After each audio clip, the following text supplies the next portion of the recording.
Halo semuanya, apa kabar semuanya? Saya berharap semuanya dalam keadaan sehat dan walafiat ya, kira-kira gitu ya. Terima kasih juga untuk Bapak Ibu yang sudah menunggu dari tadi.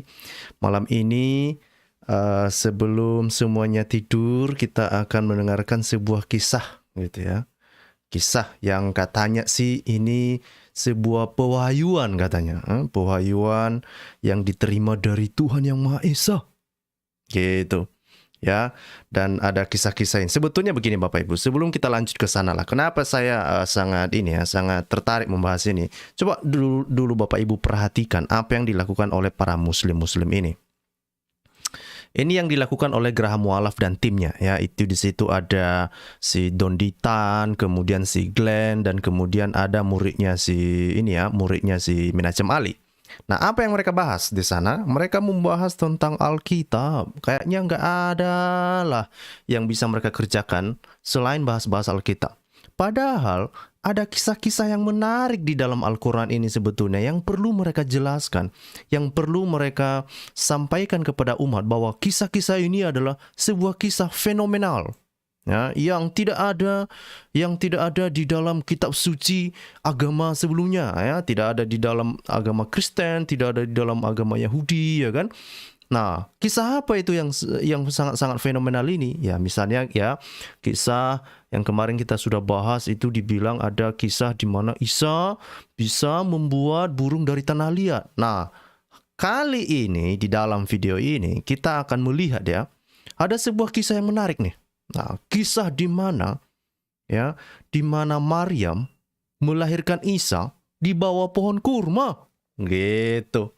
Nah, jadi ternyata kisah ini Bapak Ibu sebetulnya yang menarik di situ adalah kisah dari mana kita bisa menelusuri kisah ini ya. Di mana kisah ini terdapat? Ya, dari mana Muhammad mendapatkan informasi tentang pohon kurma lah? Karena kan kalau kita perhatikan ya, kalau misalnya di Mekah itu ataupun di Madinah ya, saya tidak yakin ada di sana pohon kurma karena itu tanah gersang, ya kan? Nah, mungkin ada. Saya kurang paham. Saya belum tahu, belum ada di sana. Tetapi tidak ada kisah yang bisa yang misalnya kalau kita lihat di dalam Injil sinoptik ya, Injil Matius, Markus, Lukas, Yohanes, yang menceritakan bahwa Yesus lahir di bawah pohon kurma. Dan kisah di mana Maria menderita sangat kesakitan sehingga dia meminta-minta supaya dia mendapatkan sesuatu dari buah pohon kurma itu. Lalu kalau kita cari-cari di manalah kisah pohon kurma ini, di manalah kisah kurma itu bisa dia merendahkan dedaunannya lah, bahkan sampai dia membekokkan batangnya itu supaya bisa dicapai, supaya Maryam bisa mengambil buahnya. Kan ngeri coy, ngeri ini peristiwa fenomenal ini ya kan, peristiwa fenomenal ini lah. Tetapi apakah peristiwa fenomenal ini benar-benar fenomenal? Kan kira-kira gitu ya. Nah, sebelum kita lanjut ke sana, sebelum kita telusuri di mana sumbernya, nanti akan saya tunjukkan. Bahkan saya akan bacakan ceritanya. Sama seperti kemarin, kita akan bacakan ceritanya dari kitab mana itu. Nah ya, kisah lengkapnya seperti apa itu sebetulnya. Karena kenapa? Karena Muhammad kalau kita lihat di dalam surah Maryam misalnya ini kalau Bapak Ibu nanti bisa melihat di dalam surah Maryam ya. Maryam itu mereka sama-samakan dengan Maria ya. Tapi untuk sebuah cerita lah, oke lah kita ikuti aja ya kan. Jadi Maryam ini bagi mereka adalah Maria yang diceritakan di dalam di dalam Injil ya, di dalam Perjanjian Baru gitu ya.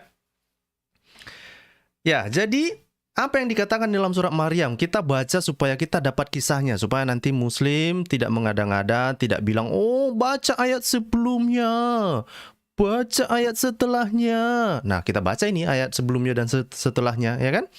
Ini kita mulai dari ayat 16. Jadi ini kisah ini adalah kisah di mana diceritakan bagaimana Maryam ini mengandung, ya, yang diberitahu oleh Jibril, yang Jibril berubah dalam bentuk rupa manusia sempurna ya, laki-laki sempurna lah kira-kira gitu, laki-laki ganteng kayaknya. Nah, ini dari ayat 16. Dan ceritakanlah Ya, dalam kurung ini coy, ada dalam kurung ini. Dan ceritakanlah Maryam di dalam Al-Quran, yaitu ketika ia menjauhkan diri dari keluarganya ke suatu tempat ke sebelah timur. Nah, ini saja sebetulnya ya, saya banyak pertanyaan di sini. Misalnya ya, di sini dibilang diceritakanlah kisah Maryam di dalam Al-Quran. Memangnya rupanya surat Maryam ini sudah turun ketika surat ini turun? Atau ketika ayat ini turun, apakah surat ini sudah turun? Ini adalah sesuatu logika yang gimana lah saya bilangnya. Ini gimana logikanya Muhammad pada saat itu, ya kan? Ceritakanlah Maryam di dalam Al-Quran. Memangnya surah Maryam udah turun pada saat ayat ini turun? Kayak mana ini? Oke, lupakan itu, oke? Kita lanjut ke ayat 17. Maka ia mengadakan tabir dari mereka, lalu kami mengutus roh kami kepadanya. Maka ia menjelma di hadapannya dalam kurung dalam bentuk manusia sempurna. Nah, perhatikan di sini coy, bahwa Jibril berubah dia coy, ya, Power Ranger berubah, ya kan? Nah, jadilah dia manusia sempurna, ya kan? Nah, 18. Ya, itu lain kali kita bahas ya mengenai perubahan-perubahan ini. Oke. Nah, ini 18. Maryam berkata, "Sesungguhnya aku berlindung daripadamu kepada Tuhan yang Maha Pemurah jika kamu seorang bertakwa." Nah, ini kalimat-kalimat seperti ini sebetulnya ya. Kalau dibilangkan aku berlindung daripadamu katanya, itu sebetulnya kan ciri-ciri ketakutan ya, itu sebetulnya kan ungkapan atau ekspresi ketakutan, karena ada sebuah hadis ya di mana Muhammad sebetulnya mendekati seorang perempuan, lalu perempuan itu, "Aku berlindung daripadamu." Gitu. Nah, seperti ini yang kita lihat di dalam ekspresi ini, surah Maryam ayat 18 ini, Maryam berkata kepada Jibril, "Aku berlindung daripadamu." Karena dia takut. Dia takut ketika si Jibril ini menjelma jadi manusia sempurna gitu di hadapannya, ya kan? Nah, terus Jibril ngomong apa? Nah, ini ayat 19 bilang, Jibril berkata, "Sesungguhnya aku ini hanyalah seorang utusan Tuhanmu yang memberimu seorang anak laki-laki yang suci." Ngeri ini coy. Perhatikan ini ya, sebenarnya kalau kita baca di dalam Injil Sinoptik ya, Gabriel tidak berkata seperti ini. Justru Gabriel hanya memberitahu Maryam, "Engkau akan mengandung dari Roh Kudus." Itu yang disampaikan oleh Gabriel. Jadi bukan seakan-akan Gabriel yang membuat atau memberikan anak itu, tidak ya. Tetapi Muhammad memahaminya, dia bilang begini, bahwa Gabriel inilah dibilang, Gabriel mengatakan, "Sesungguhnya aku ini hanyalah seorang utusan Tuhanmu untuk memberimu seorang anak laki-laki yang suci," katanya kan. Bayangkan coy, itu Maryam di depannya ada seorang laki-laki sempurna, terus laki-laki sempurna itu bilang, "Aku akan memberimu seorang laki-laki yang suci," katanya. Kira-kira apa yang ada di dalam pikirannya coba? Kalau Bapak Ibu lah, misalnya Bapak Ibu adalah seorang Maryam, ya kan? Maryam kan? Ada laki-laki datang di hadapan muncul di hadapan Bapak Ibu, terus bilang, "Aku ini seorang utusan. Gue mau kasih lu anak," katanya. Anak laki-laki yang suci. Kira-kira lu mau ngapain? Kalau saya, ku lempari kepalanya. Lu ada-ada aja lu. Gitu. Nah, kalau kita lihat di dalam Injil Sinoptik, justru Gabriel hanya mengatakan kepada Maria, bilang, "Maria, engkau telah mendapatkan kasih karunia daripada Allah yang Maha Tinggi. Ya, engkau akan mengandung dari Roh Kudus." Jadi bukan Gabrielnya yang kasih anak. Oke, nah kita lanjut. Itu cerita lain lagi ya. Nah, ayat 20. Maryam berkata, bagaimana akan ada bagiku seorang laki-laki sedang tidak pernah seorang manusia pun menyentuhku dan aku bukan pula seorang pezina." Jibril berkata, "Demikianlah Tuhanmu berfirman, hal itu adalah mudah bagiku, dan agar dapat kami menjadikannya suatu tanda bagi manusia dan sebagai rahmat dari kami, dan hal itu adalah suatu perkara yang sudah diputuskan."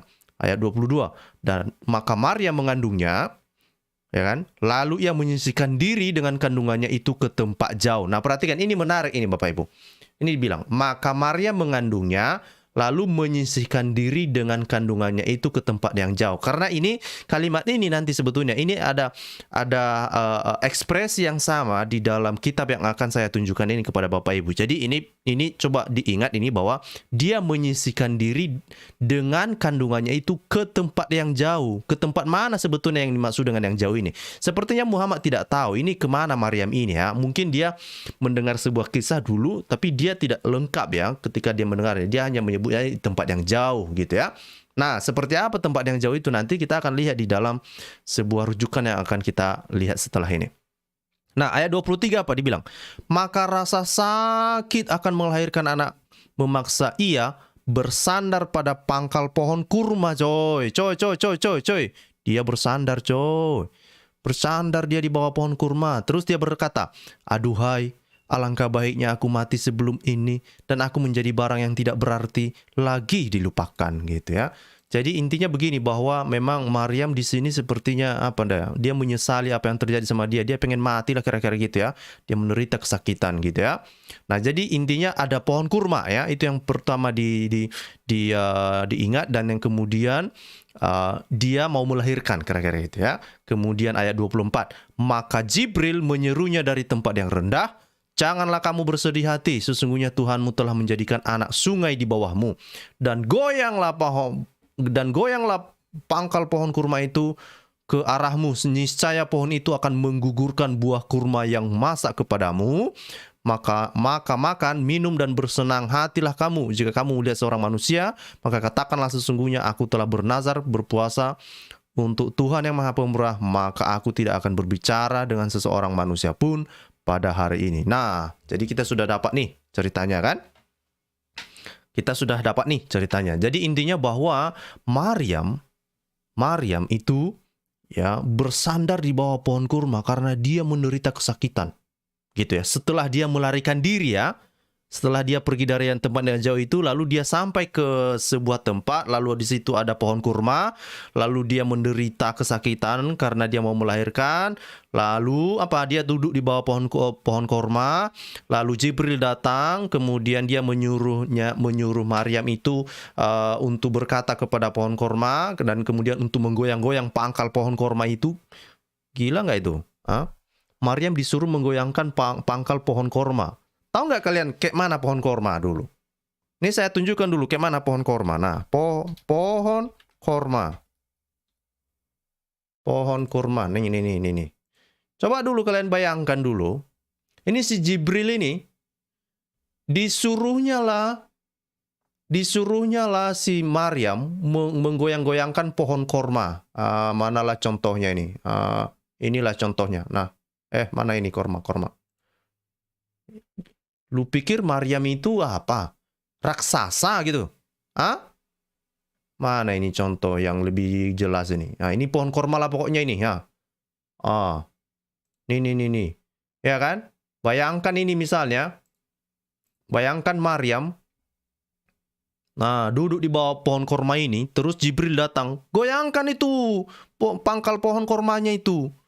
Wah, ini memangnya rupanya Maryam bulldozer. Bisa menggoyangkan pohon korma sebesar itu. Betul aja lah Jibril. Betul aja lah. Kan gitu. Nah, kita lupakan dulu itu. Nah, itu seperti yang saya bilang tadi. Dari mana sebetulnya kisah ini? Dari mana sebetulnya kisah ini? Ya, apakah ini hanya sebuah dongeng doang, ya kan? Sebuah dongeng doang atau apa ini sebetulnya? Karena yang jelas memang di dalam Injil-Injil sinoptik, bahkan di dalam misalnya tulisan para rasul, tulisan murid-murid para rasul juga tidak mengakui kisah ini, ya, tidak mengakui kisah ini, dan justru dikategorikan sebagai ajaran bidat. Loh, kok ajaran bidat? Ya, karena memang ini bukanlah fakta historis ya. Kenapa bukan fakta historis? Kalau kita lihat misalnya informasi sederhana lah misalnya ya. Ini misalnya kalau kita lihat itu ada di dalam kisah. Nah, ini dia Bapak Ibu. Ini kisah yang ada misalnya pohon korma dan Maryam ini itu ada di dalam Injil palsu Matius. Apa? Injil palsu Matius. Ini dia Bapak Ibu. Kelihatan ya? Ini judulnya nih. Nah, ini supaya nanti para muslim itu menjelaskan kepada kita semua mengapa kisah yang ada di dalam Injil palsu Matius ini, bisa ada kisahnya itu bisa ada pula lah di dalam Al-Quran. Kenapalah kisah di dalam Injil Matius ini, Injil palsu Matius ini adalah di dalam Al-Quran. Mari kita lihat langsung dan kita akan menuju ke kisahnya, gitu ya. Nah, ini Injil palsu Matius ini ada banyak berpasal-pasal ya, dan kita akan langsung ya ke pasal 20. Nah, ini kelihatan ya. Ini saya perbesar. Oke, oke. Ini kelihatan dia ya. Nah, ini pasal 20 Bapak Ibu. Saya bacakan ke kita ya kan. Saya akan bacakan ya. Saya akan bacakan, jangan khawatir, oke? Nah, ini di dalam pasal 20 apa dikatakan? Ya. And it came to pass on the third day of their journey. Nah, perhatikan Bapak Ibu. And it came to pass on the third day of their journey while they were walking. Jadi perhatikan bahwa ini dikatakan ketika ini kejadian ini terjadi ketika Maryam bersama suaminya Yusuf itu melarikan diri. Ya, melarikan diri kemana sebetulnya? Nah, kalau kita baca kisah ini dari misalnya dari pasal 18 ya, ini dari 18. Ini adalah kisah di mana Maryam bersama Yusuf melarikan diri ke Mesir. Oke. Nah, ini adalah kisah di mana jadi di dalam Injil palsu Matius ini diceritakan Maria bersama Yusuf suaminya melarikan diri ke Mesir. Kenapa mereka melarikan diri ke Mesir? Karena apa? Karena ancaman Herodes. Gitu ya. Ini kalau misalnya ini dari pasal 17 dikatakan, and when Herod saw that he had been made sport of the Magi, his heart swelled with rage, and he sent through all roads, wishing to seize them and put them to death. But when he could not find them out at all, he sent anew to Bethlehem and all its border, and slew all the male children whom found. Jadi ini kisah yang ada di dalam pasal 17 ini kan mirip dengan apa yang ada tertulis di dalam Injil sinoptik ya. Artinya apa? Bahwa Herodes mendengarkan kabar dari para orang Majus itu, dan kemudian dia marah karena ada orang yang menganggap telah lahir seorang raja ya kan. Terus Herodes marah, lalu dia mengirim orang untuk membunuh semua anak-anak gitu ya, termasuk anak-anak yang baru lahir lah ya, anak-anak yang berumur di bawah 2 tahun. Nah, apa artinya ini sebetulnya? Artinya bahwa Yesus pada saat itu sudah lahir duluan. Berbeda dengan kisah Al-Quran tadi, dikatakan bahwa Maryam pergi jauh tadi itu dia masih belum melahirkan. Justru dia melahirkan di bawah pohon korman, kan kira-kira gitu. Nah, kalau di kisah ini bukan itu yang diceritakan di sini. Makanya saya bilang tadi ini sepertinya Muhammad kurang lengkap informasinya ketika dia mendengarkan atau ketika dia menerima informasi-informasi seperti ini. Jadi mereka melarikan diri kemana? Mereka melarikan diri ke Mesir. Ini bilang ya, now the day before this was done, Joseph was warned in his sleep by the angel of the Lord, who said to him, take Mary and the child and go into Egypt, ya, by the way of the desert. And Joseph went according to the saying of the angel. Jadi perhatikan Bapak Ibu, di sini memang dikatakan bahwa ini mirip-mirip yang ada dikisahkan di dalam inilah Injil sinoptik ya, sekali lagi bahwa Yusuf disuruh oleh malaikat ya untuk menyelamatkan istri dan anaknya, yaitu Yesus Kristus pada saat itu ya, untuk melarikan diri di Mesir. Nah, terus di tengah perjalanan lah, disinilah kita bisa lihat kisah tentang pohon kurma ini dan bagaimana pohon kurma ini bisa menjulurkan buahnya kepada Maria gitu loh. Nah, ini dari ayat 20. Jadi ketika di dalam perjalanan mereka itu, ya, ketika mereka sedang berjalan, nah kemudian Maria kecapean gitu ya. Kenapa dia kecapean? Karena panas terik ya, karena panas terik di padang gurun itu. Dan kemudian dia melihat apa? Dia melihat pohon kurma. Kemudian dia mengatakan kepada Yusuf, ya, biarkanlah aku beristirahat sedikit saja di naungan pohon ini gitu ya. Kemudian dia bilang sama Yosef, biarlah saya istirahat dulu di bawah naungan pohon kurma ini gitu ya. Kemudian apa yang dikatakan oleh Yosef, apa yang dilakukan oleh Yusuf ya? Yusuf kemudian membuat sebuah tempat lah ya, membuat sebuah tempat yang nyaman lah ya. Kemudian membiarkannya di bawah pohon kurma itu, dan kemudian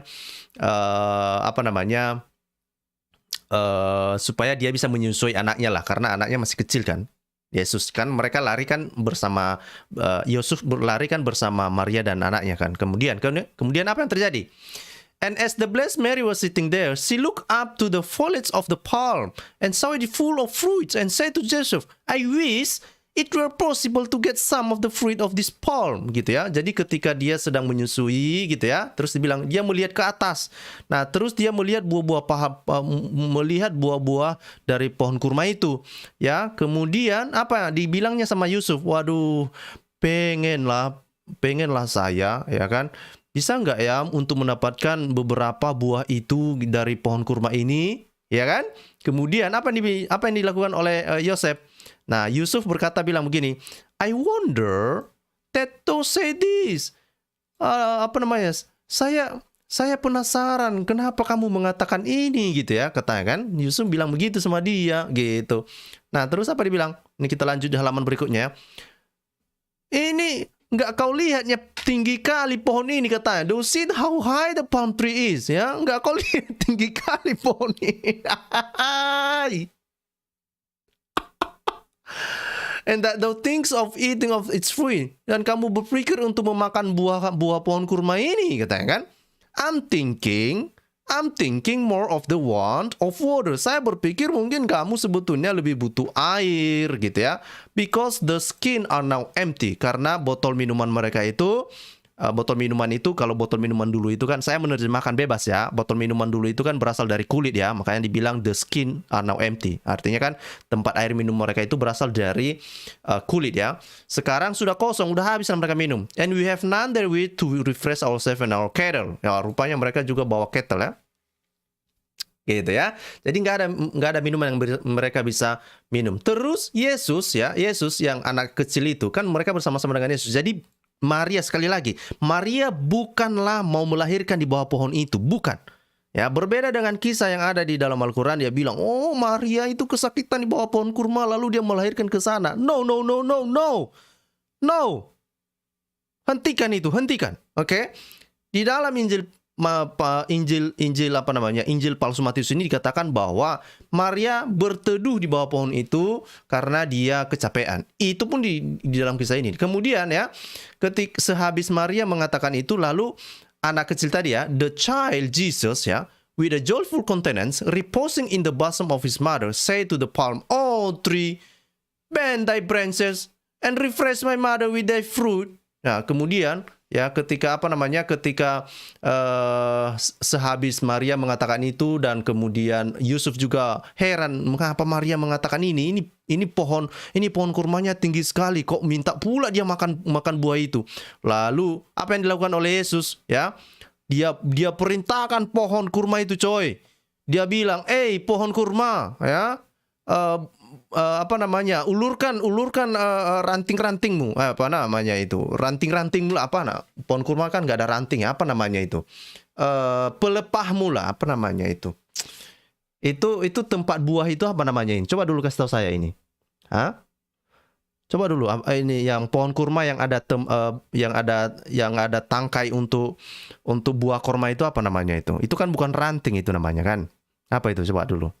Saya nunggu ini di live chat ini. Saya kurang tahu ini. Saya lupa bahasa Indonesianya apa itu. Yang ini sebentar ya. Misalnya tangkainya ini. Tangkai pohon kurma ini apa namanya itu? Tandan. Ya. Tandan. Jadi Yesus bilang gitu ya. Pohon kurma ya, ulurkan dulu tandanmu itu. Kemudian segarkan ibu saya dengan buah-buahmu, katanya.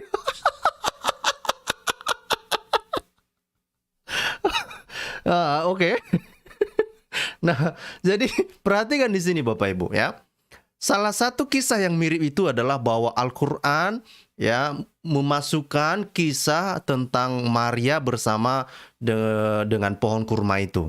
Ya, sementara di dalam kisah Injil Matius ini, yang menyuruh pohon kurma itu untuk menjulurkan tandanya itu adalah baby Jesus, gitu. Sementara dalam Al-Quran siapa? Ya Jibril bilang sama Maryam, goyang-goyangkan dulu pangkal apa ini, goyang-goyangkan dulu pangkal korma ini. Memangnya bulldozer? Kayak gimana?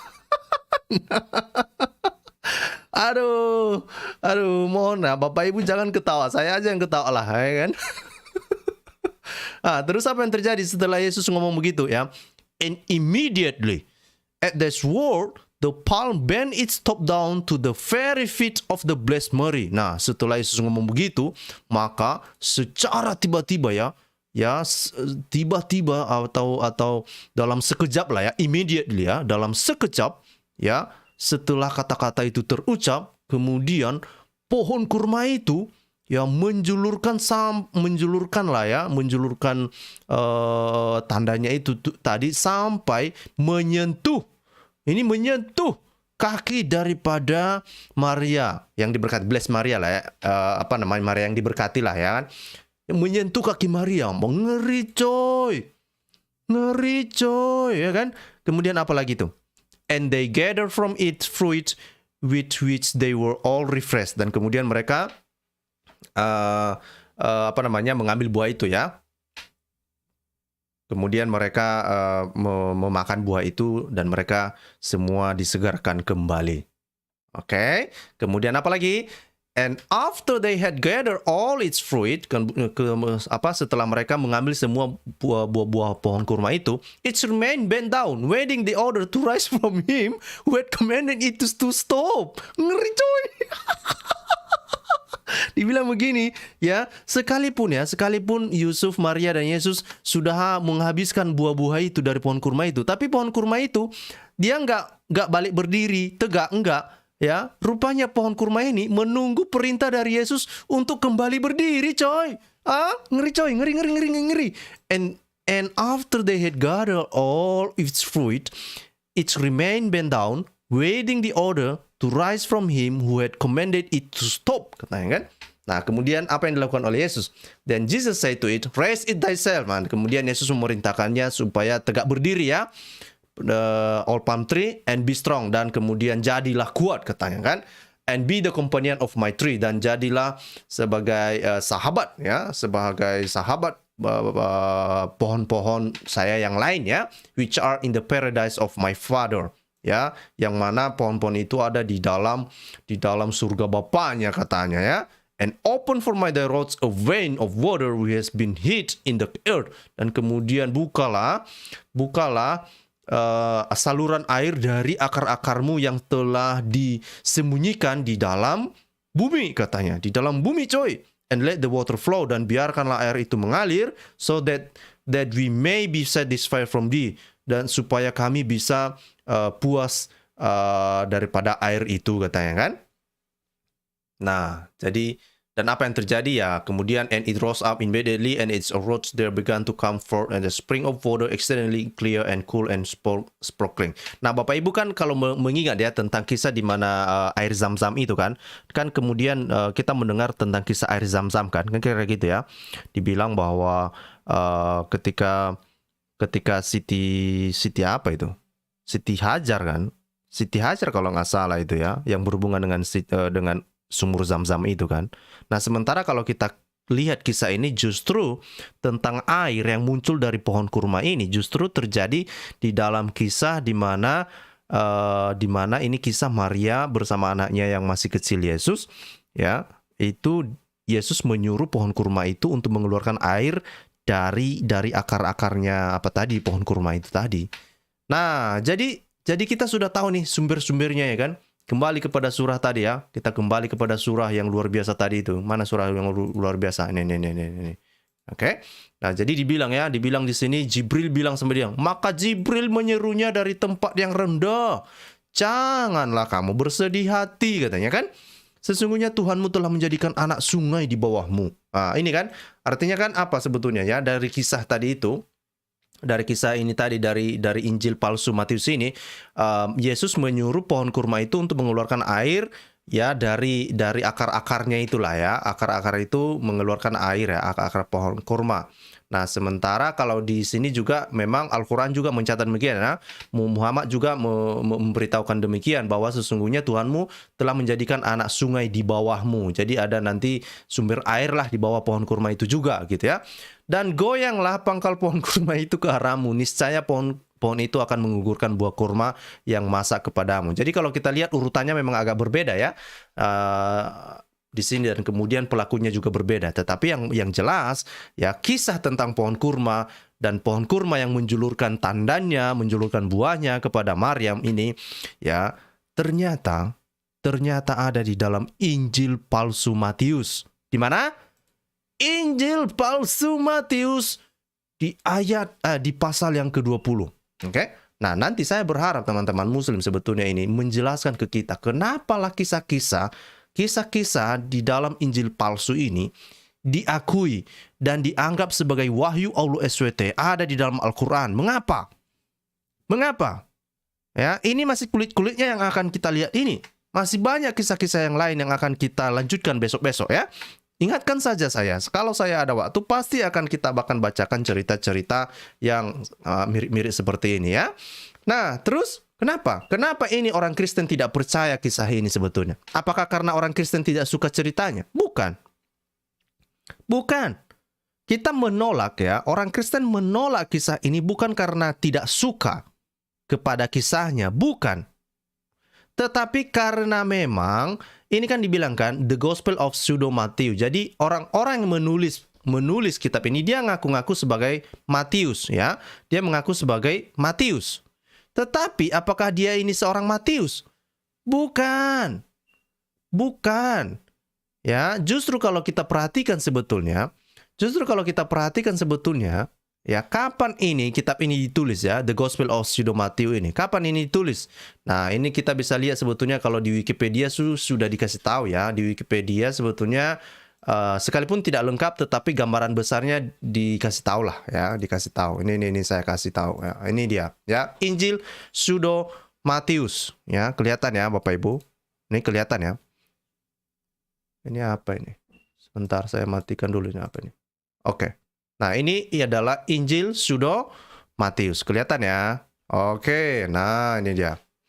Nah, ini saya bacakan. Injil Pseudo Matius adalah sebuah bagian dari apokrifa Perjanjian Baru dan terkadang disebut Injil Kelahiran Matius. Tetapi nama sebenarnya dari teks tersebut adalah kitab tentang asal-muasal Bunda Maria dan masa kecil Juru Selamat. Ya, jadi itu tadi ya.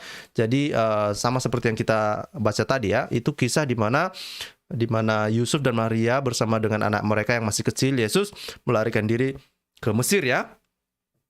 Nah, kemudian ini dibilang ya, Pseudo Matius adalah salah satu karya dari genre Injil Kelahiran ya, yang mengisahkan kehidupan Yesus sampai usia 12 tahun yang secara singkat disebut dalam Injil Matius dan Injil Lukas.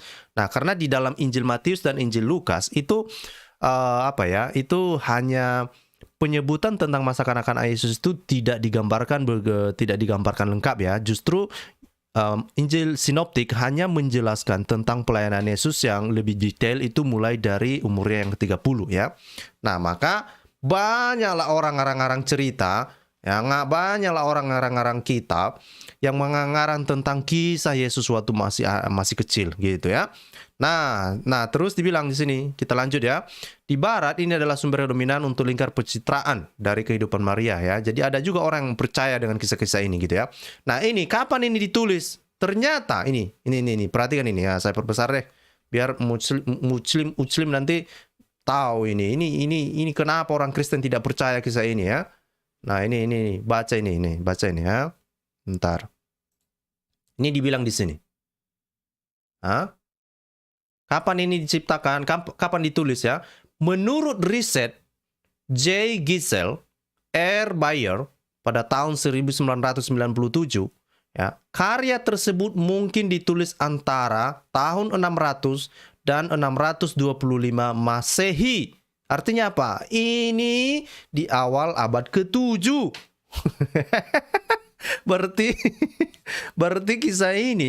Berarti kisah ini berkembang pada masa-masa Muhammad juga sedang bergerilya lah ya, kira-kira gitu ya. Nah, kemudian dibilang Pseudo Matius berbagi beberapa kemiripan dengan tampaknya dipakai sebagai sumber apokrifa Injil Yakobus dan Injil Kelahiran Thomas. Nah, kemarin kita sudah membahas sebagian dari Injil Thomas ya, di mana di dalam Injil Thomas itu berbicara tentang Tentang Yesus yang bisa menciptakan burung dari tanah liat ya. Itu yang kemarin kita sudah bahas. Nah, ternyata dari hasil penelitian dikatakan bahwa Injil palsu Matius ini rupanya mirip-mirip juga kisahnya seperti yang ada di dalam Injil Kelahiran Thomas ataupun Injil Yakobus ya, Injil palsu Yakobus ya, kira-kira gitu. Nah, itulah kisah-kisah ini Bapak Ibu. Luar biasa. Kan kira-kira gitu ya. Nah, jadi saya berharap sekali lagi kepada teman-teman muslim, kepada polemikus muslim lah ya, kepada polemikus muslim, gengnya Graham Mualaf ya kan, gengnya Graham Mualaf, siapa ini, Glenn, Donditan, Kainama, siapa lagi, Menachem Ali, Aristo, siapa lagi, Julius ya, siapa lagi, Goldian ya. Kalian kerjakanlah PR kalian ini. Mengapalah kisah-kisah yang ada di dalam Injil palsu ini diakui pula oleh Muhammad dan dia bilang itu wahyu dari Allah SWT. Ayah. Ya. Kenapa pula lah itu? Kenapa pula lah ini terjadi? Nah, saya kurang tahu. Ya, dan mengapa hal ini terjadi? Ya, anggap sajalah itu mungkin. Ya, ada dua sih kemungkinan. Mungkin ya. Mungkin ini. Mungkin, sekali lagi mungkin. Ya, mungkin pengarang Injil apa ini, pengarang Injil palsu Matius ini adalah Allah SWT. Mungkin juga. Ya, makanya Muhammad percaya itu ceritanya gitu ya. Makanya Muhammad bilang, oh itu dari Allah SWT itu, pohayuan itu gitu. Nah, dan ya silakan aja kalau kamu juga percaya itu, nggak apa-apa. Kita hanya menunjukkan bahwa kisah yang mirip, kisah tentang pohon kurma yang menjulurkan batangnya sehingga Maria itu bisa memakan buah pohon kurma sampai puas. Ya, itu ada di dalam Injil palsu. Dan itu juga ada di dalam Al-Quran. Kenapa bisa mirip? Ya, pikirkan sendirilah. Gitu. Itu sajalah dari saya. Saya berharap informasi ini menarik untuk Bapak Ibu. Ya, sekali lagi biarlah informasi-informasi ini menambah wawasan kita, sekaligus juga mengantar waktu tidur kita malam ini. Ya kan, orang kan suka mendengarkan dongeng ya, gitu kan. Ya, kalau itu palsu lah, apalah namanya kalau bukan dongeng, coba dulu. Kalau itu palsu, apalah bedanya kalau itu bukan dongeng? Ya dongeng lah. Ya kan? Dongeng lah, udah selesainya itu udah seluruh. Nah, tetapi ya itu pula kisah-kisah dongeng yang ada di dalam kitab Injil palsu Matius ini ada pula di dalam Al-Quran. Kenapa lah pula itu ada? Nah, itu pekerjaan muslim lah. Kalian jawablah itu muslim, kenapa lah itu ada? Ya kan? Nggak tahu saya, ya kan? Nah, kita hanya membacakan saja. Rupanya itu ada, ya kan? Nah, itu saja dari saya Bapak Ibu. Tuhan Yesus memberkati. Sampai jumpa untuk topik-topik berikut ya. Kita akan melihat nanti dongeng-dongeng apa lagi yang ada ya, yang ada dan mirip-mirip ya. Sebetulnya masih ada sebetulnya, misalnya mungkin besok kita akan membahas misalnya Yesus yang berbicara saat dia masih bayi dan berada di dalam ayunan ya. Nah, itu ada di dalam kitab mana itu? Ada lagi, tapi besok. Sabar. Kita cicil kepada muslim supaya mereka mengerjakan PR satu-satu. Kita cicil sama mereka. Kita cicil satu-satu. Nah, besok kita akan bahas itu. Oke? Nah, itu saja dari saya. Tuhan Yesus memberkati. Nah, ingat ini, pesan ini kepada muslim, polemikus muslim di luar sana, ini pesan bahwa Yesus adalah Tuhan, ya, Tuhan kita Allah Tritunggal, yang lain itu niru-niru. Itu saja, sampai jumpa, Tuhan Yesus memberkati. Salam semuanya.